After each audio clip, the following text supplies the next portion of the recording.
I'm seeing people say that Canelo Alvarez beats Artur Beterbiev. Easy work, but not so fast. Stay tuned. We unpacked. We unpack. We unpack. We unpack. Coming to you live. Boxing Ego unpack. Yeah. We unpack. We unpack. We unpack. Coming to you live.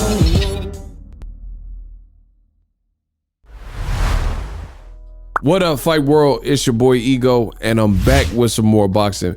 Make sure you guys take the time out, throw a like on the channel. You don't know how much this encourages others to find the same content. Somehow, some way you found the video, you know, reach one, teach one, help others find that direct path by throwing a like in the comment section.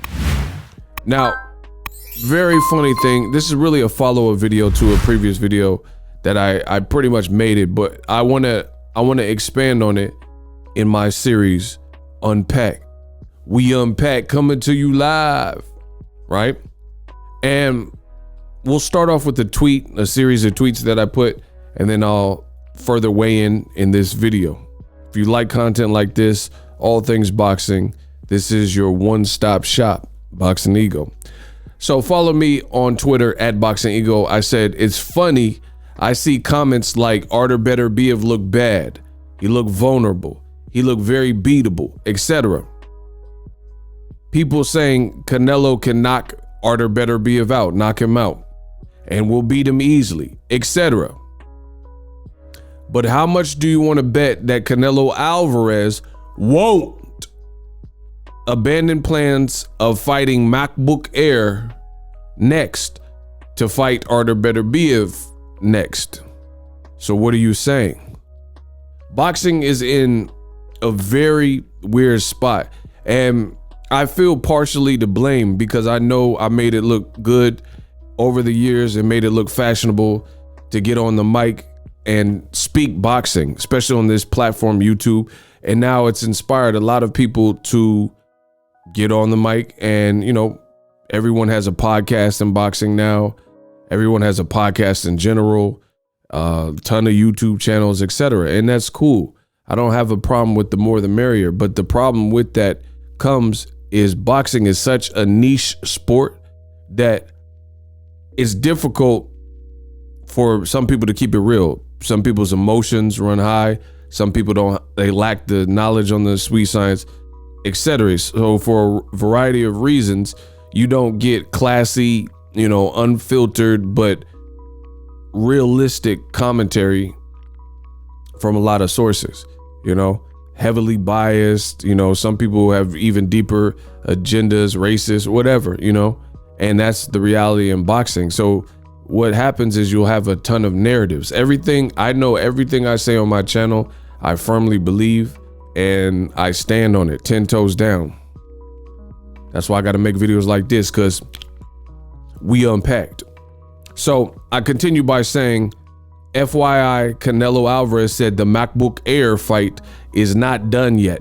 So there's still time to negotiate with champion from Russia, Artur Beterbiev, before either guy gets tied up in 2022.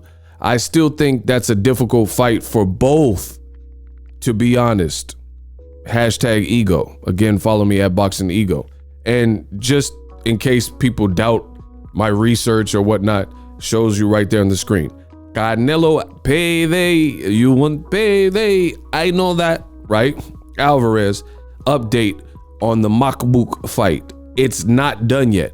So Canelo Alvarez is being quoted as saying this fight that nobody really asked for against MacBook Air, a guy that Floyd Mayweather admits was seen in the Mayweather gym and getting tossed around and, you know, and getting beat. He said, you know, that same guy, he was in the Mayweather gym, and my fighters, they was really getting the best of him.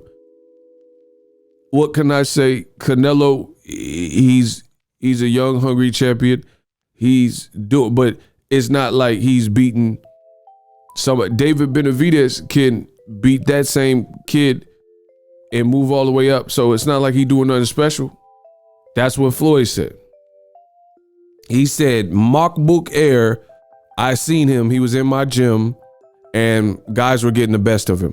He said David Benavidez, if he really wanted to, has the skills and the size where he can move up and then, you know, cherry pick and do a one-off fight with dude and come out victorious. This is the great, I'm rich, TBE. Like I said before, that's what Floyd said. And if you doubt it, I might even put that clip at the end of this video. So stay tuned to the end of this video. So that being said, let me recap what I said. FYI, Canelo said the MacBook Fight Air is not done yet. So there's still time to negotiate with the champion, Beterbiev, before either guy gets tied up next year. This is the last week of 2021. We're about to enter a brand new year. I still think it's a difficult fight. So once again, as I told you earlier in this video, I know what I'm saying is not radical and it's very logical to follow if you trace the steps and, you know, peep the boxing. I don't say radical like mumbo jumbo and poppycock, right? I said it's a difficult fight for both, to be honest. Very fair commentary. But we'll see what Saul Canelo Alvarez decides to do. I'm betting that it won't be Beterbiev because I've watched Canelo, good or bad, for many years, and I've seen how he moves, and it doesn't look like the type of move that Canelo would make. And I could see him likely fighting. MacBook Air has a Don King fight coming up, so still fighting the winner and going that route versus fight Artur Beterbiev, which leads me to the point and the topic that I told you I was going to get to. Canelo Alvarez, and just to further bring that point home, this is Tony Bellew, who fought the MacBook Air, and he randomly did an interview and says, I believe this was after the Artur Beterbiev beat Marcus Brown. That's the performance this month that happened, and so many people were saying that Beterbiev looked weak and looked beatable and vulnerable, and people even said that Canelo would destroy him. My question is very simple. Bellew, who fought the guy that Canelo may fight, the MacBook Air guy, Bellew said the warning signs are there. Canelo will stop Artur Beterbiev. Funny enough, Artur Beterbiev is the bigger man. He's listed at, he's not the tallest guy for that weight class, but he's taller than Canelo. So he's 5'11 and a half, right? So just under 6 feet, and he's 17-0. So the funny thing is, wouldn't Canelo Alvarez get a lot of credit for beating a guy who is 17-0 and has 17 knockouts? That's why boxing is looking really weird and funny style to me. Why would anyone want to see Canelo Alvarez skip divisions that he hasn't really spent much time in, right? Skip all the way past 175, where he only had one fight against a washed up Kovalev after he lost to Eleider Alvarez, after he lost twice to Andre Ward, right? And he did avenge the second Eleider Alvarez fight, but he still got stopped by Eleider Alvarez, a guy who Joe Smith Jr. destroyed, right? And I'm not big on that. I'm not big on seeing if there's threats right where you stay, right around where you're at, why do you need to go up multiple weight classes when there's a lot of unfinished business that would make bigger fights in or around your current division? You don't need to go all the way up just below heavyweight and go up north to fight a guy like MacBook Air, who's not like Beterbiev in the sense of being an undefeated champion. He's a champion that got a belt after other prominent people like Alexander Usyk and Murad Gassiev and guys like that end up leaving the division. So what does that really prove if Mr. Saul Canelo Alvarez they fights MacBook Air? So you know what it is. You know what it is. It's cherry picking at its finest. And some people get mad at the term cherry picking It's an advanced cherry pick, right? It's not saying that there's absolutely no inherent danger just because Canelo would be going up in weight to fight a bigger guy. But once you get past the size differential, skillfully, we know that guy, MacBook Air, is not a dangerous, skilled puncher. He's a puncher, but he doesn't have the skill. To me, Beterbiev has better skills. We know Canelo has way better skills than the MacBook guy. So what is it really proving? Because Floyd Mayweather told you for years, he says, skills pay the bills. You could be stronger than me, faster than me, hit harder than me, but I beat guys based on their skills. So this dude is 28-2, and he's lost twice, and he lost twice to guys by stoppage, including Tony Bellew, who was in the movie Creed, right? So we got to unpack this. Tony Bellew, I told you, I know boxing. A lot of people, they say they disagree, but they don't know enough about boxing to even keep up to disagree, right? So Tony Bellew, he fought Adonis Stevenson. He was a light heavyweight. So he's a guy who really moved up from the lighter weight classes, right? Where he was fighting, boom. He was fighting the likes of Adonis Stevenson, right? It says World Boxing Council, WBC, light heavyweight title. So this is a former light heavyweight. So this is really has been, and this is one of the guys who stopped the guy that Canelo wants to fight, which is this guy, MacBook Air, right? So he's already been stopped by somebody who moved up in weight.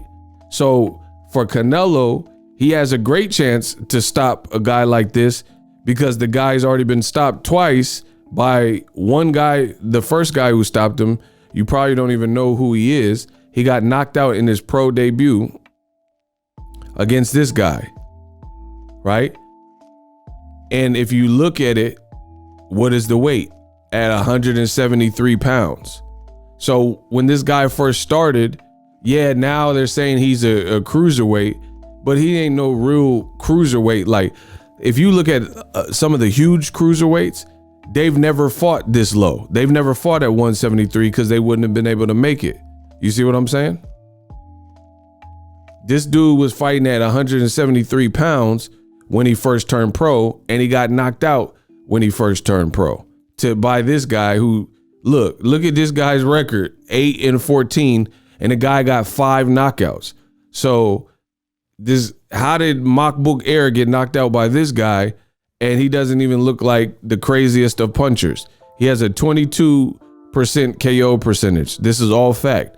And then again, the MacBook Air later got knocked out by Tony Bellew, who again moved up from the light heavyweight weight class. Canelo's already competed at light heavyweight. So it's not, Canelo would be moving up if he fights this guy, even though he has a title, and the WBC, We Back Canelo, would try to okay and approve this fight. Guess what? Canelo would be the favorite against this guy, because once you get past the initial shock of Canelo fighting at cruiserweight, you'll realize that Canelo Alvarez is far more skilled than the MacBook Air guy. In addition, we live in a generation of boxing where guys do not compete in or around their true walk around weight class. When Canelo was back in the day fighting against the likes of Floyd Mayweather and at 54 and 55, why do you think Canelo Alvarez made up his own weight class of 155? Because even in his early 20s, that extra pound was killing him because his walk around weight has always been higher. There is no other fighter that campaigned at 155 in a gang of fights.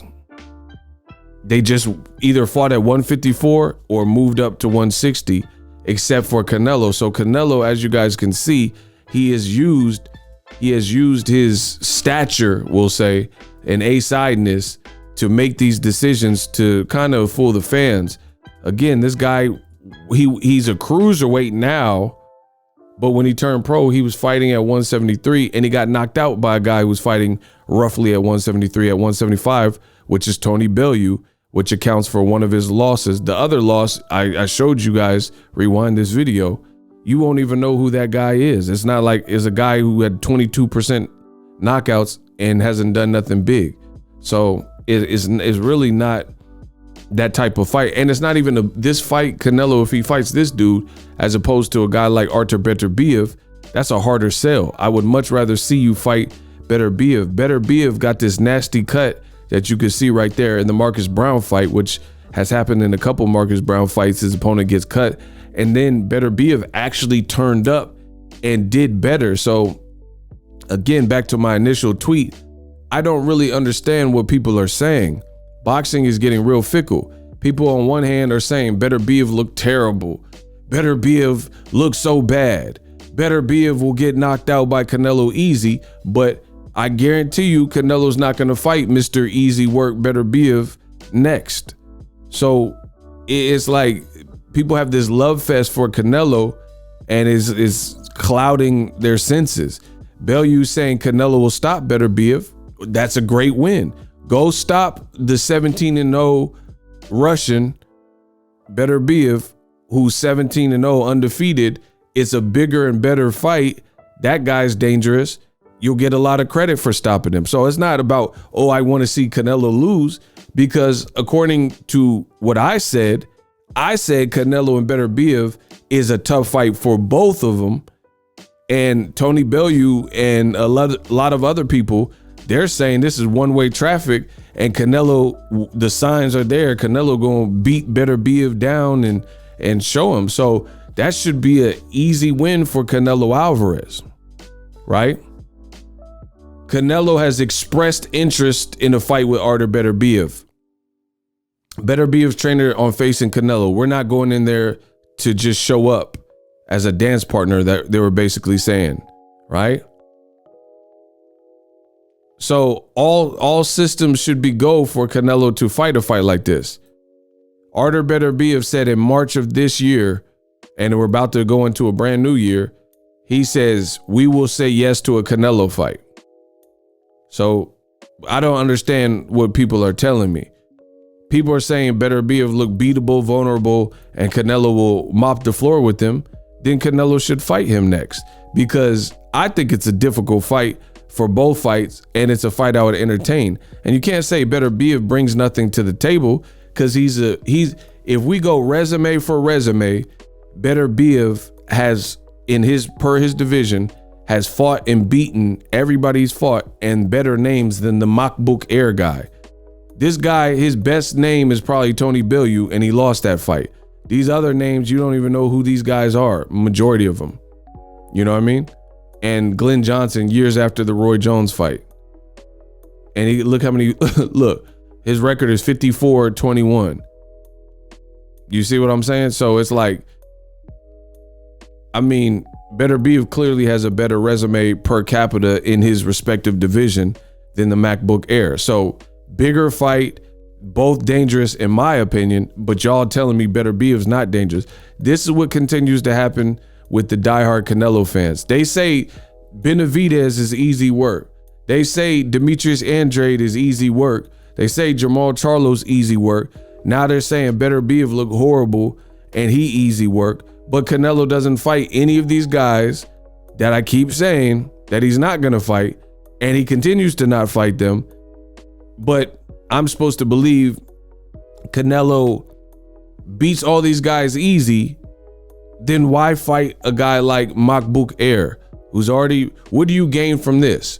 To say, hey, I moved up to cruiserweight to fight a guy who wouldn't be a champion if Usyk was still in the division?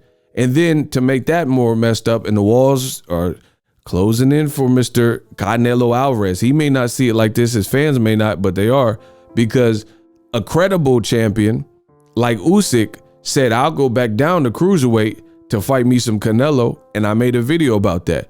These are the options that Canelo rarely, if ever, will pick when people are asking for it. Right? Even the Triple G fight, he did fight Triple G twice. So you give him credit, but he did not fight Triple G the actual years where it made the most sense. He instead said he's fighting Amir Khan and did this side deal and then end up relinquishing his belts. This is how Canelo has been moving. So he's used his A-sideness and stature and it's kind of wearing thin. Again, it's easy to say Canelo will whoop Beterbiev. Okay, whoop him. That's a better fight. And here's the other thing. I personally would rather see, and I know what I'm saying makes sense. I would personally rather see Canelo Alvarez fight at 175 instead of leapfrog all the way to cruiserweight, knowing dang well he's not going to stay up at cruiserweight and fight Dorticos and fight Usyk and fight, because Usyk said he'll come back down for him. Fight Dorticos, fight Usyk, fight Maris Bradis. So what is the point of, it's like flashing a gun and not doing nothing with it? Who does that? Like, why are you gonna, if you have a piece, who flashes a piece just to flash it? That's like little kid games. You know, if I flash a piece, it's because I'm about to use it. It's just different types of people, you know? Who cares about Canelo moving up to cruiserweight when we know he's fighting the weak link there, you know, that happens to be a champion after Usyk left, a guy that wasn't in the World Boxing Super Series, and him and the WBC and Eddie Reynoso basically concocted this plan, and we're supposed to believe that this is this history in the making. The numbers, I promise you, the numbers, if he does fight MacBook Air, unless it's on free TV or something, the numbers will show. If this is a pay-per-view or a DAZN affair, if the numbers even come out, which they probably won't, the numbers will show everything that I'm saying, that it's not a big fight. And Canelo you could try to fool some of the people some of the time, but you can't fool all the people all of the time. The fans know what's a big fight and fights that they're clamoring for. David Benavidez called you out. He wants that smoke. Way bigger fight. You got two guys. One is half Mexican and half Ecuadorian. Canelo is full-blooded Mexican from Guadalajara, Mexico. They both speak Spanish. Why not fight Benavidez? Way bigger fight. Jermall Charlo. He comes from a big state, great fan base. Canelo has a great fan base in Texas. Why not fight him? Andre's been on your tail for years, pause. Why not fight him? Beterbiev, still a bigger fight, still a dangerous, good fight. And he has like a bigger promotion behind it. Canelo took pictures sitting next to Bob Arum. Go work with Bob Arum and make the Beterbiev fight. You know, Canelo's trying to work with Don King, who has like 2 fighters right now, to make a MacBook Air fight that no one requested. It's very easy to see what he's doing. And again, this should show real problems. If somebody can travel, unless you're Floyd Mayweather or something, and you're on a whole different level, that someone can move up and weight, all these weight and skip, and they'll be heavy favorites without even batting an eyelash over the much bigger person. Can you imagine? Like, even somebody as great as Andre Ward, if Andre Ward moved up and he scheduled to fight a top rated heavyweight, I don't know that Andre Ward's skill or not would be the heavy favorite, even if he was a favorite. Like, I remember, this is a true story. I covered an Andre Ward fight, and this was at a time where Anthony Joshua people were scared of his physique still. He all cock diesel and muscle bound. And Virgil Hunter, trainer of Ward, said that he wants to see his pupil, Andre Ward, fight against Anthony Joshua. And people, if you listen, I was there. If you listen, people immediately started like gasping and making noise because they thought it was so preposterous that Virgil Hunter would even suggest 168 or 175 pound Andre Ward travel all the way up and eventually fight Anthony Joshua. But here in almost 2022, we're entertaining Canelo move up to cruiserweight on some BS. You know what I mean? So it becomes, even no matter how, that's why weight classes exist for a reason. No matter how skillful you are, if you're truly moving up and fighting guys who are naturally way bigger and way stronger that have equal skills, you will probably lose. or you would be favored to lose. That's how it's going to happen more often than not. Like even Floyd Mayweather is better than Canelo, bar none, skillfully. Fighter, I mean, they fought, so we already know. Floyd is better. But it would become a point where Floyd Mayweather at a deficit, if Shane Mosley and DeMarcus Corley and guys like that can hurt you, then you can get hurt if you moved up to heavyweight or whatever the case is. So this is like Canelo's almost a Jake Paul type of character at this point. But it's almost even worse for Canelo because Jake Paul, he started as an entertainer and he's putting on events to entertain, versus Canelo, he started off as an actual boxer and now it's these novelty type of fights, and it looks like he's trying to set these like fake critical marks in history, if that makes sense, right? Canelo fighting at cruiserweight does nothing. It's not, unless you have a better run than Usyk, then you're not a legendary cruiserweight. You're just doing this for show because there's a weak link at cruiserweight that you feel has been stopped twice and you feel you like your chances. And again, Canelo's walk around weight is much bigger. So I'm not really interested in that fight like that. We'll see what happens. We're closing the year. We're about to enter another year. I still think the Beterbiev fight is a much better fight. Bivol's also a name, but Bivol, he's been on undercards and he's a champion. I do respect champions, but at the end of the day, Bivol, he hasn't put on impressive performances stylistically. So that would be a harder sell and a hard watch. But even that would be a challenge, somewhat of a challenging fight because he can box. But Beterbiev, people are saying he's super beatable and he's old now and, you know, whatever people are saying since his Marcus Brown performance. I would like to see Canelo fight him because we've seen the back and forth. Beterbiev said, hey, Canelo said that they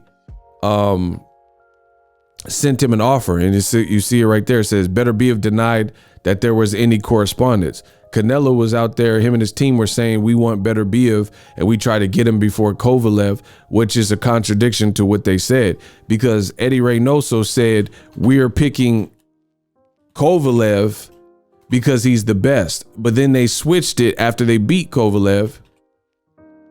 Watch, let me show you.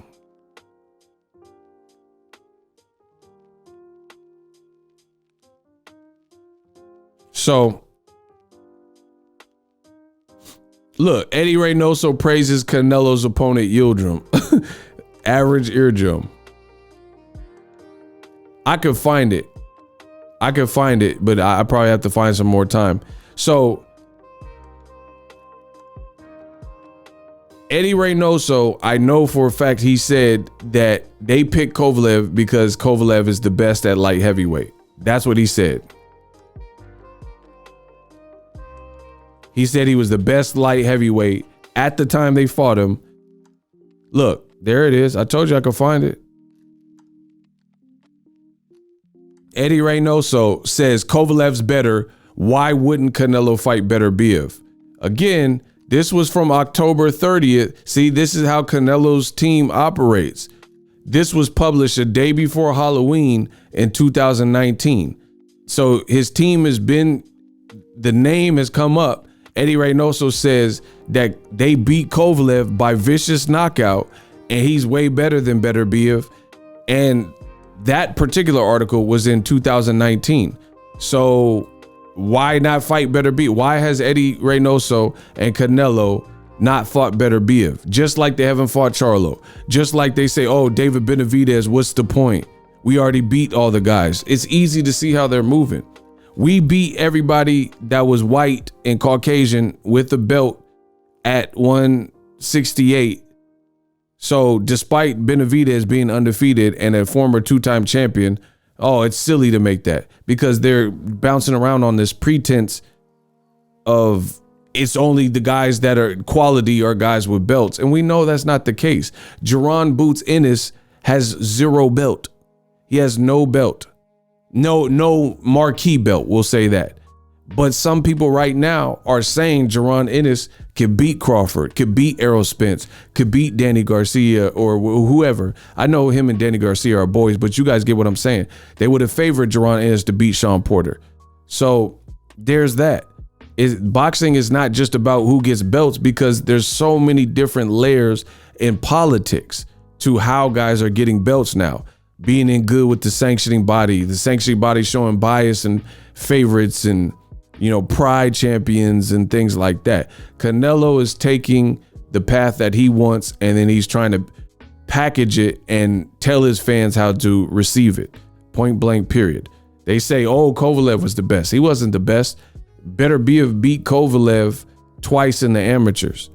And if you replace this picture with Artur Beterbiev for this particular year in 2019, I would have favored Beterbiev to fight. They could fight next, Beterbiev and Kovalev. I'll still favor Beterbiev. And Canelo's team knows that. That's why they chose Kovalev. Anyway, that's my time. Subscribe to the channel. I'm cooking y'all. We unpack. And I'm out. The future is now. The Hibernation 5s by Kenichi Bear. Hybrid gaming and lifestyle headphones. Out of the box, you can connect to any console or PC. Bluetooth ready with a low latency USB adapter, color RGB, and extreme bass mode. The Hibernation 5s adjust to you. Whether you need a gaming, travel, gym, or lifestyle headphones, the Hibernations got you covered. The new Hibernation 5s, link in the description. Customize the way you hear the world. Welcome to the nation.